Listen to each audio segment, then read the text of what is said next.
Hello and welcome to the latest episode of the EXOR Studios vlog. My name is Piotr and I am the community manager here at EXOR Studios. In this entry of the vlog, we are going to talk about some of the random events that happen in our games. As you might have noticed, over the course of the past few streams, we have been adding some new and experimental events to the random event pool. They happen as a result of community voting if the stream integration is active, or as a result of randomized actions just to make the gameplay a little more varied. Today we are going to take a look at wind events, both old and new, and explain their purpose in gameplay. The Riftbreaker takes place on Galatea 37. It is an exoplanet, but it bears a lot of similarities to Earth. Our protagonist, Ashley, has to make use of all the natural resources at her disposal in order to maintain a stable power grid in her base that will serve as an entry point for further human colonization. All the factories, mines, laboratories, they all need stable power sources to operate. Luckily, there are plenty of energy sources that we can use, and wind is one of them. There are several climate zones on Galatea 37. They vary when it comes to terrain, when it comes to resource deposits, life forms, temperature, precipitation. There are a lot of differences, but what connects most of them is the wind.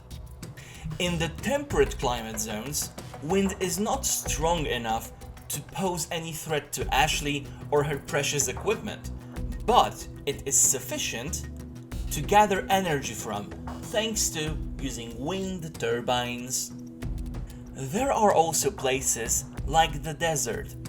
We showed it to you in the previous vlog. Building a wind farm here would be just a waste of resources because there is very little air movement here. Ashley will have to look for alternative sources of power, such as solar panels. In the desert, the wind turbines don't produce any energy, but the efficiency of solar panels is doubled. There is an inherent problem with solar panels. They are an intermittent power source. They don't work at night. Therefore, you will have to store the excess energy to last through the night.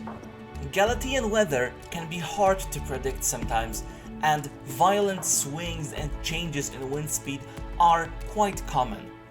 It is not a very big issue if your wind turbines work alongside other power plants, such as a nuclear power plant or a biomass power plant. However, if you rely on wind power only, and you are caught by a period of decreased wind speed in the middle of the night, and an attack wave comes at you, generating a power spike because all the power needs to be diverted to the defensive systems, well, then you might be in for some trouble. On the other hand, meteorological events such as thunderstorms or rain usually come with an increase in wind speed. The technology that is behind generating wind power has advanced a lot through the centuries, so we don't have to worry about turning off the turbines when the wind is quote-unquote too strong, because nothing is too strong for these turbines. The energy output of wind turbines correlates with wind speed, so if one increases, so does the other. It's actually quite a good idea to build some extra storages before a rain or thunderstorm, because you will be able to store excess energy that's been generated in your turbines. The weather on Galatea 37 can also be quite violent sometimes, resulting in a tornado. Now, Galatean tornadoes are smaller than those on Earth. They are also weaker, but you should not ignore their destructive power. On paper, it looks great. You will have a period of increased activity, you will be able to store all the excess energy in storages, but you might be in for a lot of trouble if the tornado decides to make a sharp left and go straight for your energy storages. Then you might regret placing all those batteries in just one area, one next to another.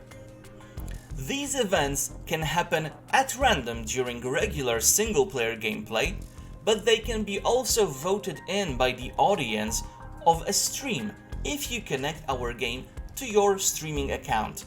Right now we support Twitch and Mixer, but it's not out of the question that we will expand this functionality to other streaming platforms as well. This introduces this unstoppable force of nature aspect into the game. Of course, this is us, and we cannot let wind speed be just a random number on the heads-up display. Therefore, we devised a system that simulates the behavior of vegetation and mushrooms and other flexible objects in the wind. We set individual properties for each prop in the game, its center of gravity, mass, and so-called springiness, so we control how much it will bend and how quickly it will come back to its original position. It takes quite a lot of tweaking and every object has to be treated individually, but it's also a lot of fun, and if you happen to change a parameter too much, hilarity ensues. We try our worlds to be as believable as possible, so we do not often go to extreme with these values. We also set a breaking point. When forces acting on the object exceed its breaking point, it is destroyed, and the rest is taken care of by physics. I hope you enjoyed this little presentation of wind events that can take place in the Riftbreaker. There are also other kinds of events that can take place in the game either due to RNG or thanks to community voting. We will tell you about them in further vlogs. As always, you are all very welcome to join our streams that happen every Tuesday on Mixer at 3 p.m. Central European Summer Time and on Twitch on Thursday 3 p.m. Central European Southern Time. Make sure to like and subscribe the video and join our Discord to have the opportunity to test the Riftbreaker in the alpha version. For now, take care and see you in the next vlog.